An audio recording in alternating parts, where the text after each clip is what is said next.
Facing challenges and overcoming setbacks is part of doing business. Whether you have the expertise to survive them or not could mean the difference between success or failure. Welcome to We Are Women, featuring revealing conversations that provide invaluable insights into the success secrets of female masterminds. A must listen for every entrepreneurial woman. Now here's your host, Janine Vosper.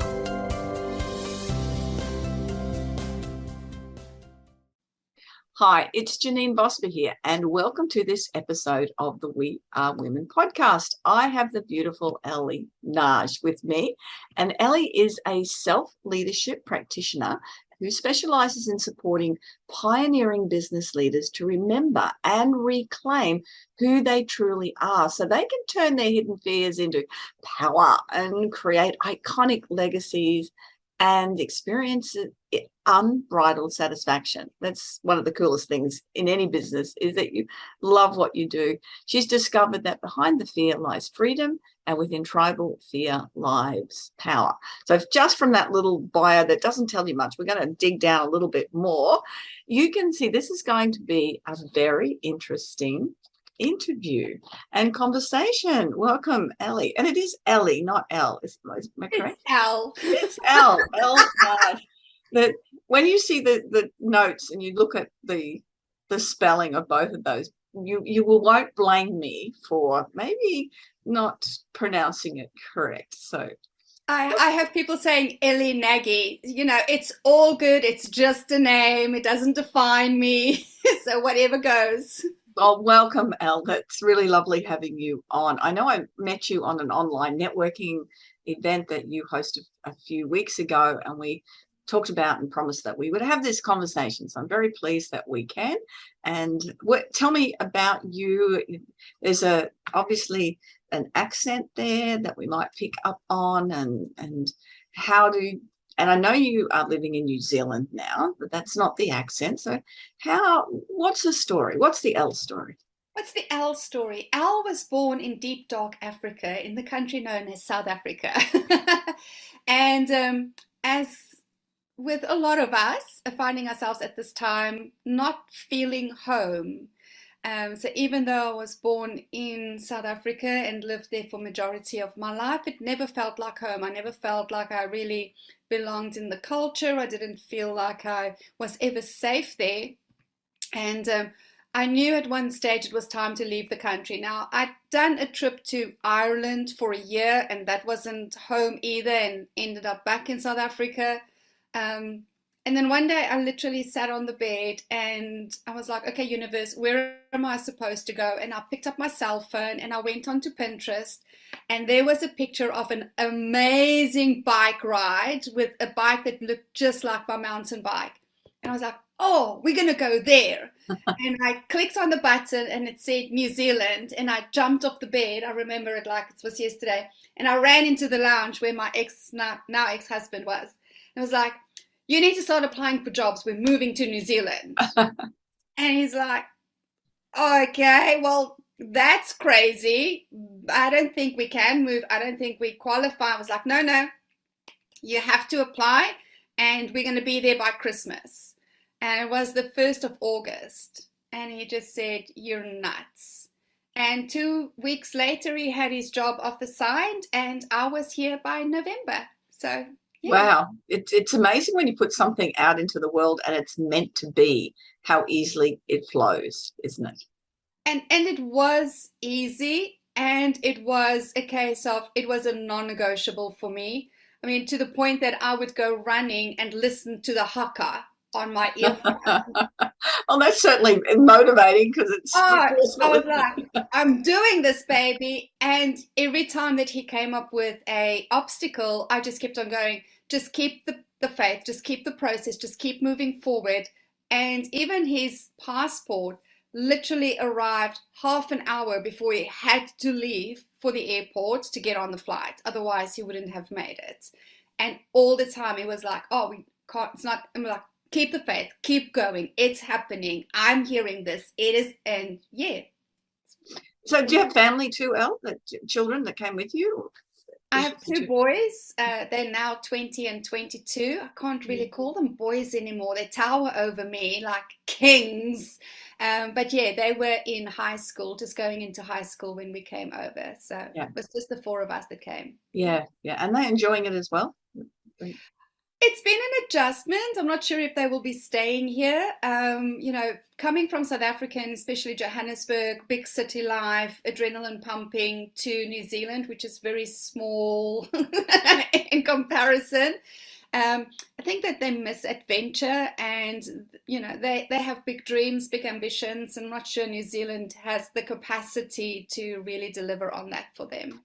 Yeah, excellent. Okay, that's an interesting concept, isn't it? I mean, we're only next door in Australia, and there are some bigger cities and opportunities and adventures, certainly adventures but yeah, wonderful. So that's a big deal to move to a different country. With your business, is that something that has grown since you've been in New Zealand? Is it something that just came through and this is what I'm meant to be doing, or is that you were doing that before? Yeah, I've been doing this for almost 20 years now. So the evolution that had to happen, though, was in South Africa. My business was completely offline. All of my business was through referrals and just local press picking up on what I was doing and getting publicized and things like that. And then as I knew that we were going to move over, I had to transition to an online business and just completely open myself up to a more international way of thinking, international way of doing business, and then just brought it over that way. And I mean, the last couple of years has meant that that's what most people are quite happy to do now also, is to be online. Yes, and it's been interesting for me because coaching offline is very different from coaching online. Coaching offline is, I'm going to step on toes, the art of coaching as a profession. Coaching online is an industry.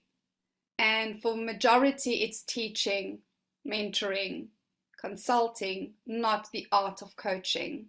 And so that's been a huge adaptation for me as well, to kind of go, okay, well, I can still coach my clients, but online I have to teach. I have to shift into a different role than just the art of coaching. Yes, I understand as a coach, I understand what you're saying. And I love the opportunity when I have people in the room and we can have a different conversation and a different way to have a conversation than we necessarily can online. But I think we've adapted reasonably well and still getting results. I mean, that's the important part from a coach, isn't it? That you still get results for your people by doing so. So self-leadership practitioner, what does that mean? What and I the intro said less fear, more freedom, which is nice, but what does that really look like for somebody? Understanding that you are more than meets the eye. So self-leadership comes from a very deep holistic understanding that we are human beings. The human consisting of the mind and the body and the emotions that we feel. And the being understanding that there is an energetic part to us which is connected to consciousness. And self-leadership is holistically understanding how all of this is working, the relationship between the human and the being and the evolution thereof. And from there we can actually start tapping into, well, the human is being conditioned in fear.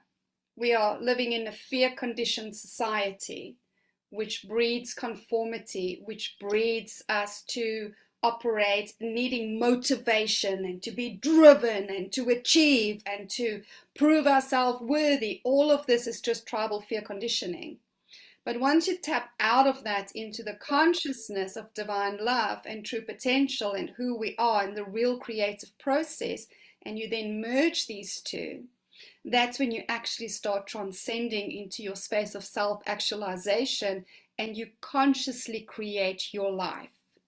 So you don't create from fear anymore, you create from your true potential, and in that is where the fulfillment lies. And that's something that I think about with people, is that they don't often realize, until they do realize, they have the opportunity to create or be from a perspective that is conscious. And most people think, well, I am conscious. But when you are conscious, you can step aside and look at your behavior and rather than just responding and just going with whatever is being thrust at you and then responding without that conscious thought to it. Yes. And it's about stepping outside of that and understanding that there is purpose to everything. We're not these haphazard, I don't even know what we want to call it, things that are walking on the earth, right? We are literally evolving consciousness itself through our life experiences, and everything is gifted for us for our personal and collective evolution. So once I started understanding that, I became pronoid. Everything happens for me. If everything is happening for me, what is the gold in every situation? What is the gold in every event that has happened in my life or is happening in my life, even the most painful events? If they were happening for me, not to me, who did I get to evolve into being through that? And then we start using our emotions as indicators of where our minds are focused. If our minds are focused in the direction of truth, we feel good. If our minds are focused in the direction of fear, we feel bad. Yeah. And we're seeing this more and more in our world at the moment. People are feeling anxious and have anxiety and overwhelm and fear and anger and all of these things, and they're reacting from that space. They're like wanting to be warriors and wanting to overcome stuff. And you know, I played that game too. I'm not like a saint. I played that game, which is why I know what it feels like to go through and get onto the other side. Because when you stop playing that game and you drop into, I am always safe. I am the creator of my life experience. What I focus on grows. Do I really want to focus on that? What I speak is a spell. I spell my new life into the universe. Do I really want to say what I'm saying at the moment just to justify something? Just so that other people will understand me? Is that really what I want to create? That is conscious creation. You become conscious of your emotions. You become conscious of your thoughts, your interpretations. And you become unattached to your beliefs. Because yeah, that's a very good point, isn't it? Because they are a belief. They're not a fact. They're just an idea that through conditioning we've come to that idea. And you keep on creating evidence for the belief, because that's the story you keep speaking into the universe. And especially as a high achiever, how we are perceived is important to us as high achievers. We want to appear smart. We want to appear to know what we're talking about. I always got A grades in school. I was that annoying student. So to then get to a point of life and go, what if everything I believe is wrong? And more importantly, go out to prove everything that you believe is wrong.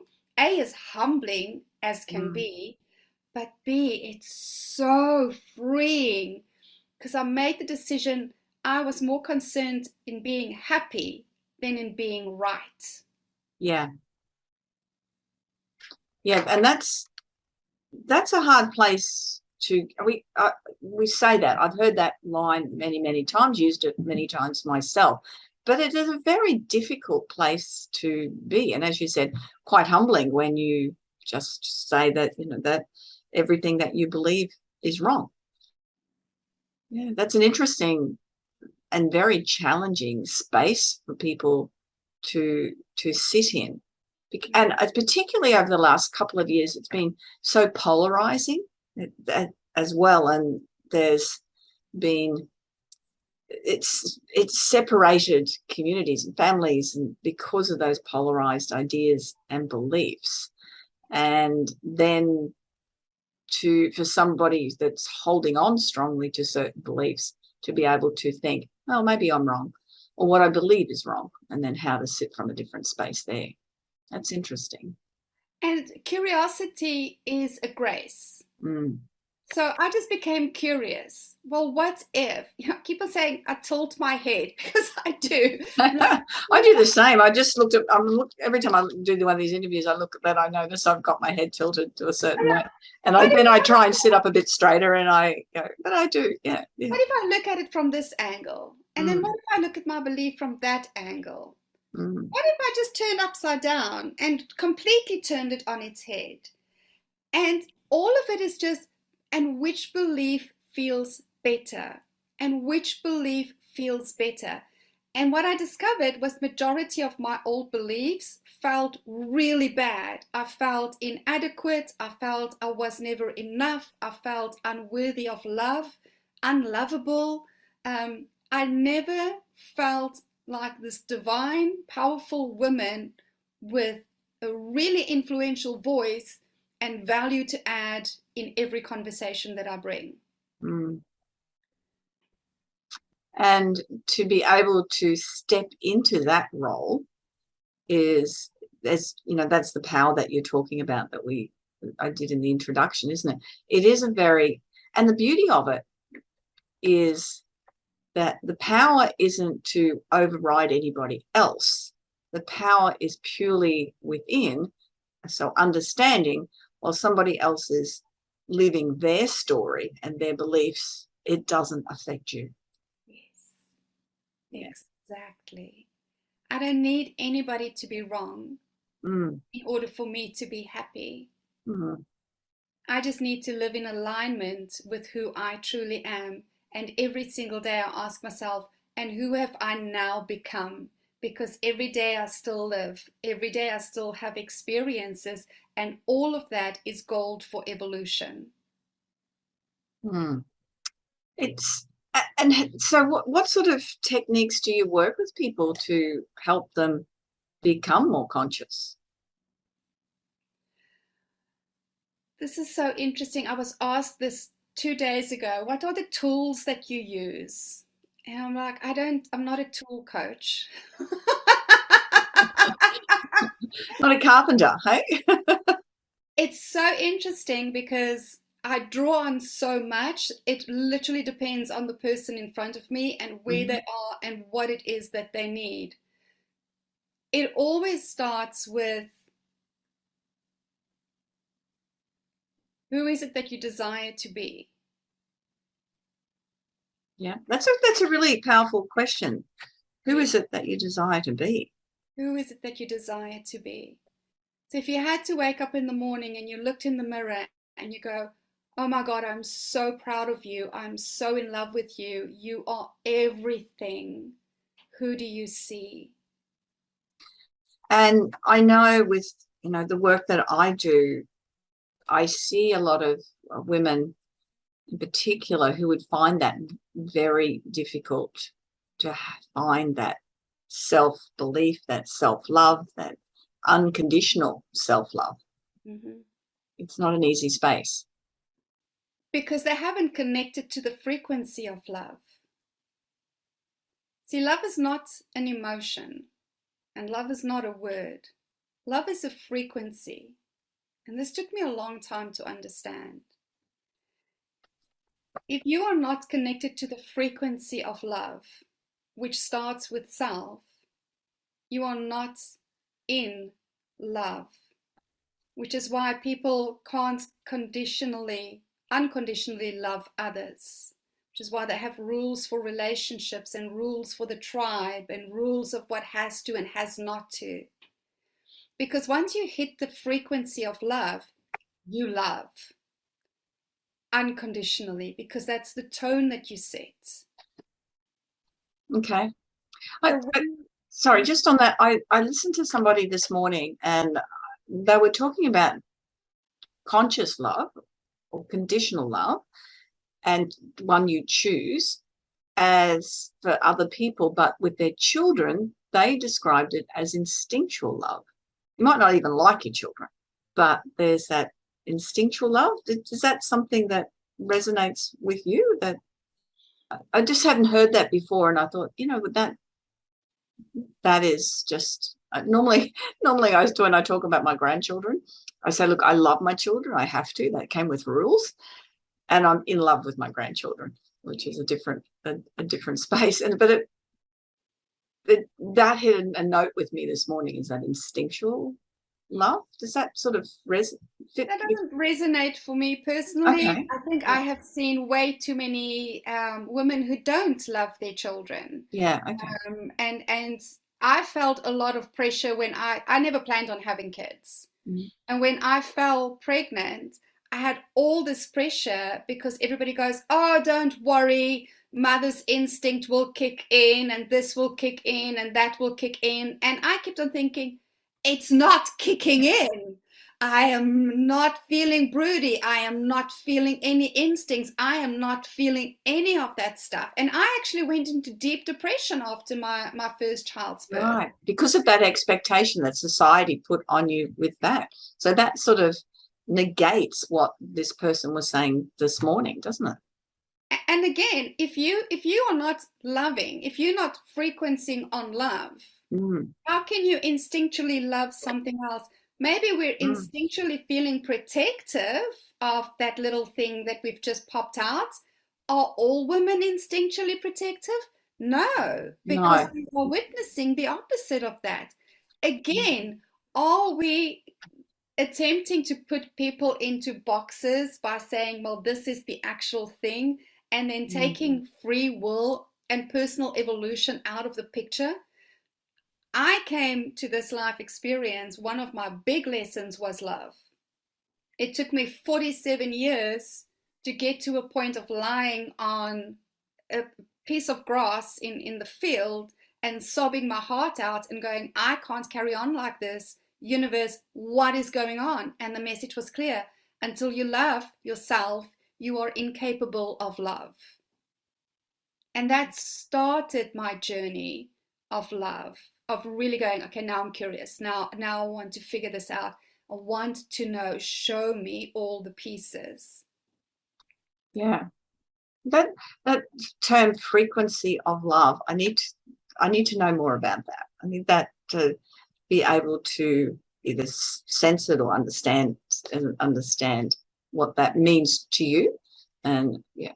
So everything is energy. Okay, my understanding, everything is energy, including us. Yes. Energy has different frequencies: low frequency, low vibrational frequency, and high vibrational frequency. Think about it this way. Fear is one of the lowest vibrations of frequency that we can vibrate on. Yeah. Love, divine love, is the highest vibration of the frequency that we can vibrate on. For the most part, at this time, consciousness journeys are to move from fear. This is the growth that we have to go through, from fear frequency to divine love frequency, to a much higher vibration. Once we hit that frequency, we can't operate on fear anymore. Yes. Okay. So that was my journey, how to outgrow fear to love. Once I hit that, I couldn't not love anymore. That's when I left my marriage, because I finally loved my ex-husband. That's when I discovered love for myself. That's when I discovered love for all of life and tapping into greater creativity. Now, here's the really cool thing about that, especially for the ladies listening. When we do this work, we set a tone of love, and all of my clients experience this. So they start vibrating at a different frequency. And when you get into the room with your family, they start like a tuning fork, vibrating higher to match your frequency. And so all of a sudden their relationships change, especially with their children, because as the adult consciousness, the children seeks to vibrate, seeks to harmonize with your frequency. So the most important work, as far as I'm concerned, for a mother to do is to find love. Because once you do, your children vibrate on that frequency with you, and everything in their lives change as well. It's the most beautiful thing to witness. Yes, I can imagine how that would happen, because even the sense of loving self means that that's a learning for people around you, and children particularly, that becomes a priority. And that means that when you have that love for yourself, that you can assist other people to, as you said, you sit on a different frequency, but it's also, and even if people don't know what that is, there's something there that they can sense, isn't there? There is, and it's not love that most people think of. It doesn't always look and feel and sound loving. It's not mollycoddling. It's not, wanting to hold everybody in cotton wool and make them feel good. Because love is intolerant of lie. And so when you love, you start speaking truth. Most people don't really like that. So all of a sudden division starts getting created, and you have to hold love strong enough with such conviction that even if everybody leaves your life because they don't want to harmonize, you have to be okay with that and allow them to have that journey, because free choice is what we all have in life. Yes, that's a very timely lesson, because that's what I'm finding, is that people and people that have been part of my life for quite a long time are moving on. And unfortunately, it often come to a disruption to do that, rather than just something that is a smooth exit. Let's explain it like that, which is a shame that it does happen. But for me, that letting go of things and people is tricky. But then you open yourself up to more amazing people coming in. I don't see it as letting go. I just see them as moving in and out of my space. I see them as we're still all on the planet, or not. Maybe they've departed, but we're all still connected. So if you choose just not to be in my physical space anymore, I'm really good with that. I believe it's the most loving thing to allow people to walk in and out of your front door without attachment of them being inside with you. And that was a beautiful journey for me to get to as well, because at the end of the day, we are almost conditioned to say we need other people. You even listen to a lot of the so-called gurus at the moment, and they go, oh, we all need to belong. Well, once you find self, you don't need to belong to the tribe anymore. And all of a sudden it becomes this deeply appreciative relationship of the time that you do have with people, because you don't take it for granted anymore. It's like, I love you because you're here with me right now. And if I never see you again, I'm good with that. Yeah. And if you choose to hang out some more, I'm really good with that as well. But there's no attachment anymore. That's a very interesting space to get to, and that it does feel and sound like love to be able to do that. And it can't be can it be just a matter of just do it? How do people reach that space where that's okay? Well, for a lot of people coming from a whole lot of attachment to beliefs, ideas, people, really holding on to things. And one day and one choice at a time is what I will say. One day and one choice at a time. To think that you are going to take 50 years and change it, well, you can change it in an instant if you want to. Depends on where you find yourself in that position. I just found myself in a position, I was so low. I was like, well, this is not an option for me anymore. I am so committed to happiness that I am willing to question and change everything to be happy. And it took me a good year of intense daily work to get to this space, from where I can look back and go, oh, actually, it's not so hard that is a belief too. So do I want to have that belief that it's going to be hard, or do I just for today choose to have a belief it's going to be easy? And every day the choice becomes easier, because every day you're going to choose easy for a while, and then you're going to have a trigger. Something's going to come up and you're going to go, well, screw Al. What does she know? This is really tough. She doesn't understand what I'm going through. Right? Which is what I get to work with my clients through, because their triggers show up in the time that we work together, so we can understand what all of these triggers are, where they are connected, and how to heal that so that they can move away from that. Right. But it is having compassion with yourself, and compassion is having empathy with a commitment to end suffering. Suffering is caused when we have beliefs that are contrast to joy, and joy equals truth, because truth equals love, and love doesn't feel like suffering. So that commitment to end suffering is really important, because it means you don't let yourself off the hook and go, oh, well, I am where I am and this is good and I'm going to be here for the next 60 years. Why?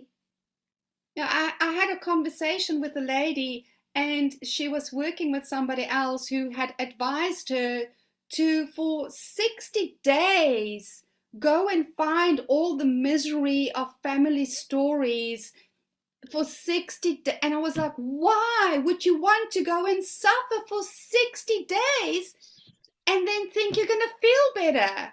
For those listening, both our eyebrows have just risen. You're telling the story and my eyebrows and my eyes have risen. Going, what? Why would you want to go and seek out trauma and drama and hurt? And again, when you could choose to go and seek out joy and fun and things that bring, you know, that amazing space in you. That's. Let's just reiterate, what you focus on grows. Now, people are saying this all the time and they don't understand what they mean. Okay, so you are a channel of energy. Just think of it like you are a hosepipe that's literally bringing energy from the universe and growing shit in the world, right? And you're standing there like a fireman and you are literally going, what am I going to bring this energy to? And whatever I bring it to is going to grow. Yeah, let's go to the past, thereby making it my present, and look at all the bad stuff so that it can grow, because if I can just make sense of it, I'll be happy. Well, good luck with that. Or you can go, I am where I am. Things happened in the past. I 100% acknowledge it. And when the time is right, in other words, if life gives me something in the present that's a trigger, I'll work it out. Everything that you need to grow and evolve is happening to you right here, right now. You do not have to look at your past. It is what it was. It got you to where you are. What is the goal? Who did you get to become? Who can you become even more of because of what you have lived? And I like that. Who did you get to become? Because the experiences of the past is who you are now. And even that took introspection. So I'll openly share, you know, I had things like abuse and rape and all of those things in my past. And one day I sat down and I thought, well, if all of that happened for me, who do I get to become now? And I really went into gold, like what is the gold and the platinum in this? And I was astounded. I was like, oh my God, I get to choose to be a woman who completely changes the story of what it means to go through those experiences. I'm not a victim, but I'm also not an overcomer. I'm not a warrior. I'm not any of those things. I'm not a survivor. I'm a beautiful, wise woman who's had life experience. I went through experiences. My experiences do not define me, but who do I get to grow into because of them? Yeah, and that's by shifting that one word, that everything's happening for you rather than to you. It's just a simple little, I think, preposition, isn't it? One word. And doesn't that absolutely shift the whole perspective when you're looking at it from different angles? Yes. It's And quite amazing. Yeah. it requires a willingness, right? It Mm. requires a Yes. willingness to see things differently, which again comes to emotional maturity, which sadly is very lacking in our world today. Mm. But how committed are you to being happy? Yes. And that's a very good question, is exactly that, isn't it? How committed are you to being happy? I keep taking notes as we're going because I'm thinking about what the title of this conversation might be, and I really like that one. To being happy, because it is a commitment, isn't it? It's a decision, and that's the part of that when we talked about the consciousness. It's a decision, and how are you going to wake up each day? And this is, my son bought coffee at Roadhouse the other day, and the person behind the counter was so disagreeable, and he's not the type that would ever, he just doesn't bother with what he would call idiots. He just move on. But he'd asked for a warm hot black, I don't know what it was, and she said, well, how am I going to warm that? She was really aggressive and just horrible. And I'm thinking, why would you wake up in the morning and think, I'm going to have a shitty day and I'm going to treat everybody like shit, and that way I will justify, if I'm cranky, then everyone else can be as well? Why would you consider that as a thought when you know, you won't, when you're conscious? You'll go, well, I can do that, or I can just make sure I have a happy day because I'll make everyone else feel happy. Well, here's my perspective on that. And, I come from suicidal depression and all of those beautiful things. When you want to wake up shitty every day, you're going to find a bloody reason to wake up shitty every day. Yes. I made peace with the fact that death is inevitable. My physical death is inevitable. I don't know when my expiration date is. I know my being is eternal. My source energy is eternal. But this body could die today. I always ask myself, is today a good day to die? In other words, have I told the people that I love them? Have I had all the conversations that I need to have? Have I created something? Am I proud of my legacy of who I am today? Is today a good day to die? So my first thought in the mornings when I wake up is literally, holy shit, I get another day. Like, I get my consciousness. As we become conscious, awake in the mornings, my consciousness is choosing to return to my physical body. Mm-hmm. It's a gift. I kiss myself first thing in the morning because this body has just been given another day. What am I going to do with this day? It's nice. That's nice, isn't it, to do that? What am I going to do with this day? Mm. Today is such a gift. I wish people would, we went through a time now where everybody was desperate not to die. And my question was, but how committed are you to live? Mm. I'm committed to living every day because I'm very aware this could be my last day. I'm not morbid about it. I don't have any diseases. I'm not going to pull the trigger. But like when people can start realizing you do not know your expiration day, why are you wasting precious days on crap and being miserable and wanting to rehash all the crappy things from the past? What if today is your last day? Is today a good day to die? Yeah, that's a lovely way to look at that. I always, and apparently they've just disproven that goldfish have a bigger memory than 7 seconds or whatever it is. But I imagine doing a dissertation on proving goldfish have a longer memory. But well, that was fun. But I've always said, about holding grudges and all that. I just find that sorry, my phone's ringing in the background, so it got distracted me with what I was saying at the moment. But I just find I don't even remember what that was about, or holding an argument with something. I know I can get cranky in that moment in time, but then I forget to be cranky, if that makes sense. So I just go, oh, I don't know, I don't remember that, and just go and do what you're doing. It's Right. You just shake it off. Yeah. And I think a lot of the times, one of the reasons people don't shake it off is they judge their emotions in the moment as wrong, and then they suppress it. It's like anger. I love anger. Oh my goodness, it's such a powerful emotion. It is red hot energy. I used to win cycling races just getting really pissed off because you can use the energy of your emotions, but you just need to channel it productively and in a good way. Don't get angry and then go and blow somebody's car up.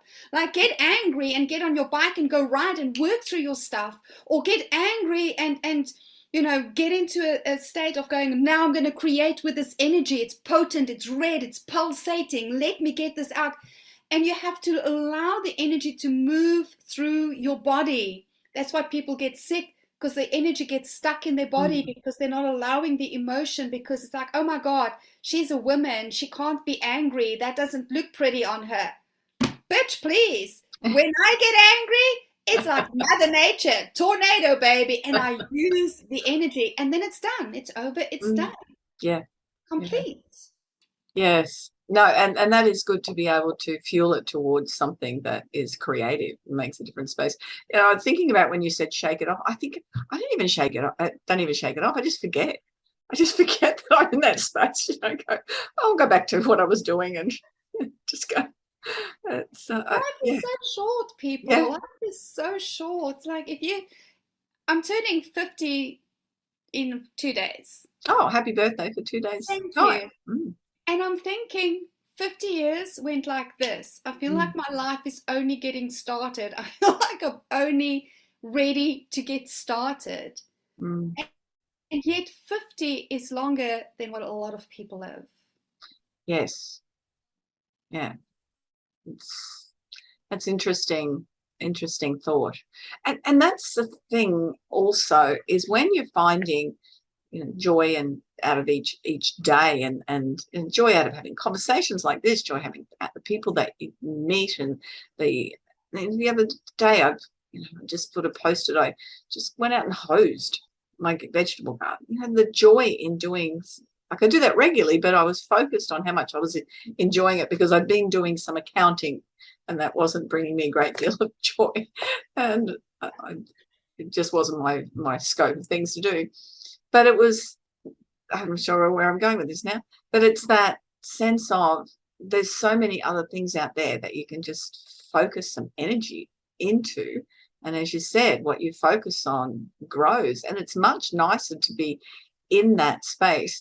And people talk about me, you know, oh, you're always somewhere, you're networking somewhere, because I love doing it and I have so much fun meeting people. So why wouldn't I put myself in a space where it creates that energy and it brings that sense of, you know, purpose, one, and joy, the other also. And joy ultimately is the frequency of creation. Joy is the frequency of creation. Yeah. So when we are in joy, we are creating so powerfully. And I was doing a walking meditation this morning because I was like, why do I love what I do so much? I mean, I've been doing this for 20 years and there's nothing else that I would rather do. And I came to the understanding it's because when I'm with a client is when I am most aligned with who I truly am as the source of my power. Because it's not about Elle. Like, Elle is not even in the room majority of the time, which is why I can't specify the tools because it literally just gets, you need to do this, or you need to look at this, or what about this, and what I feel here is this. It is a complete presence with my highest self within that moment. And that's when I started understanding that that's why people like us love what we do, because it's not about us and it's not even about the clients. It's the gifts of our gift in getting more present with who we truly are. Oh, I could not have said that absolutely better. When you're in that space, and it is, and I have, friends go, well, you're working all the time. Well, I'm not working. It's just not work. It's somewhere that I get the opportunity, as you said, the gift of the gift. It's be able to do that. One of my gifts is I can pitch other people's businesses. I know about them, and then I can pitch them better than they can pitch them. And the words come through. And a lot of my clients now know, as soon as I start speaking, they'll go, record this, because it doesn't come through a second time. But where it comes from, and I give thanks to that, because it's, and when it does, it just feels like it feels whole. Yes. Yeah. And then I'll say it again. I go, I don't know. Exactly. I have no idea. But it is, the clients are so funny. They're the real regulars. They'll go, hang on. They'll pick up the phone and they'll quickly do the recording, because they know that it's, because it's our highest selves. It's actually our most evolved self. It's the gift of who we truly are in this world that we allow through in that space, because we're not getting in the way of it. And that's why when I see people bitching and moaning that, oh, they're so tired and they can't create more content, I'm like, then you're not in integrity. If I don't create, I feel like I've not brushed my teeth. Because creating, when you're working in your zone of what you're here to gift others, you feel more energized afterwards. It's not a depletion. It's you actually get plugged in to the socket and switch on the plug and go, woohoo! It feels amazing. It absolutely. I know when I do in-person, particularly in-person training, I'll run a whole day training, and I used to regularly call a friend afterwards, and she'd go, oh, you've been training today, haven't you? Because it was as if I'd drunk, all V and all the different caffeine related drinks, because even though I'd stood on my feet and talked for 8 hours, this is a high. I'm not exhausted. I just absolutely love it. So yes, totally resonate with exactly what you're saying there, Elle. It's quite incredible. Our time is wrapping up very quickly. And no, it always happens. I think I've said this on every single 136 episodes. I think I've said this on every single one.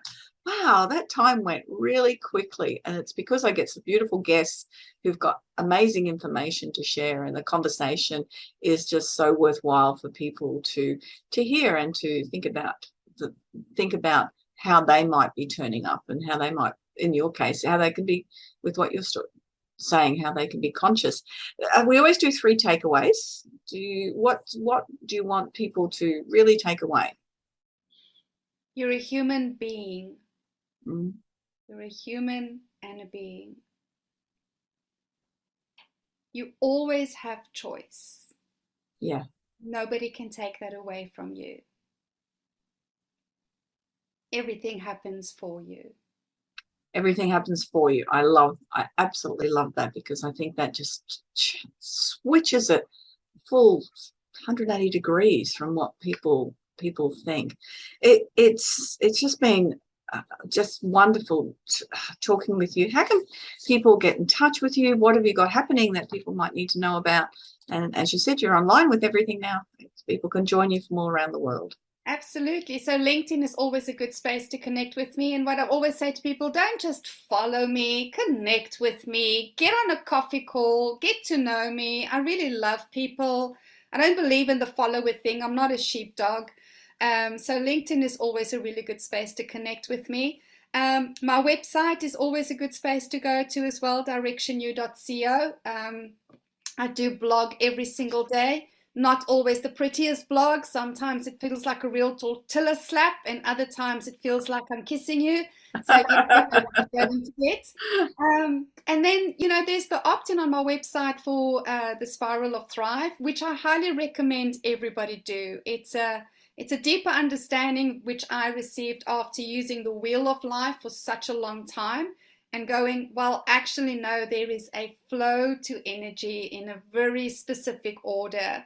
And when we start understanding that flow, we bring our focus to different areas completely. We change the stories about all the areas in our lives, and we get more creative, more energized, and just more connected. So that Excellent. is there as well. Yeah, and I'll have all those details in the show notes, so people will be able to definitely connect with you. I want to thank you, Elle. It's been a wonderful conversation, and I look forward to connecting more with you and being part of that loving space.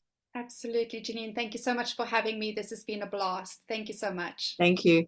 And that's another episode of the We Are Women podcast. Thank you for joining us. Remember, if you are looking for maybe some information on how you can assist your business to grow or to find that who you are, build your brand authority, stand out, then go to janinevosper.com, book a business introductory conversation.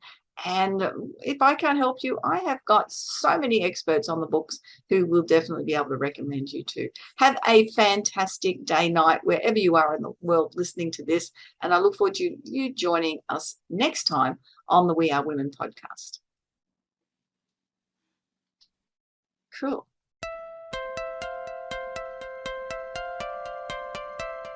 So, do you feel stuck in a rut in business? Visit speechperfect.com.au and download Janine's free ebook to avoid the 5 most common stumbling blocks women face in business. It's jam-packed full of tips to overcome the barriers that could be holding you back from the success that you dream your business will be. We would love you to leave a review of today's episode and share this podcast with other women in need of entrepreneurial inspiration. Subscribe to the next episode now and join the We Are Women community.